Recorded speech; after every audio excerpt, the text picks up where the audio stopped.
Okay, I'm Danush. Currently finished completed BE Computer Science Engineering. So வந்துட்டு எப்படி ID ஃபீல்டுக்குள்ளே போகிறோம்னு சுத்தமாக தெரியாமல் இருந்தது. இந்த ஒரு பேசிக் ஸ்கில்ஸுமே இல்லை, ஸ்கில் செட்டு. ஸோ ஓகே, இப்போ எல்லாமே கரண்ட்டாக வந்து ஃபுல் ஸ்டாக் வந்து மூவ் ஆகிட்டு இருந்ததுனால ஓகே ஃபுல் ஸ்டாக் ஏதாவது கோர்ஸ் பண்ணலான்னு சொல்லிட்டு இது பண்ணுறப்போ ஒரு ஃப்ரெண்டு எப்பவுமே ஒருத்தங்க கிரெடோ சிஸ்டமில் பண்ணுறான்னு சொல்லிட்டு அவங்க சஜஸ்ட் பண்ணாங்க. ஸோ அங்கே போயிட்டு கோர்ஸ் ஜாயின் பண்ணேன்.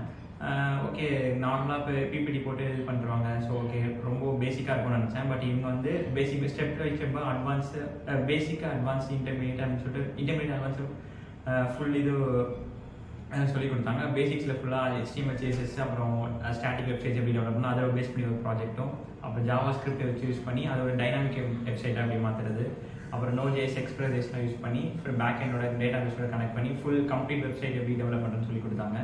இது ஈச் லெவல்ஸ்லேயும் உங்களுக்கு ப்ராஜெக்டோட ஒர்க் ஃபேஸ் பண்ணி கொடுத்து ப்ராஜெக்டில் இருந்த கொரிஸ்லாம் வந்துச்சுன்னா அதை எக்ஸ்பிளைன் பண்ணி டவுட்ஸ் கேர் செஷன்ஸ்லாம் நடத்தினாங்க.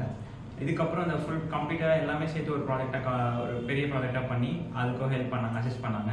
அதுக்கப்புறம் பிளேஸ்மெண்ட்ஸ் இதில் போகிறப்போ பிளேஸ்மெண்ட்ஸ்க்கு அசிஸ்ட் பண்ணுறாங்க. ஸோ ரெஸ்யூம் பில்ட் பண்ணுறது எப்படி சொல்லி கொடுத்தாங்க, மார்க் இன்டர்வியூஸ் எப்படி நடத்துறது, ஸோ அவங்க எங்கெங்கெல்லாம் அது இது ஓப்பனிங்ஸ் இருக்குது அது மாதிரிலாம் ரெஃபர் பண்ணி ஸோ வந்து பிளேஸ்மெண்ட்டுக்கும் அதனால் அசிஸ்ட் பண்ணாங்க.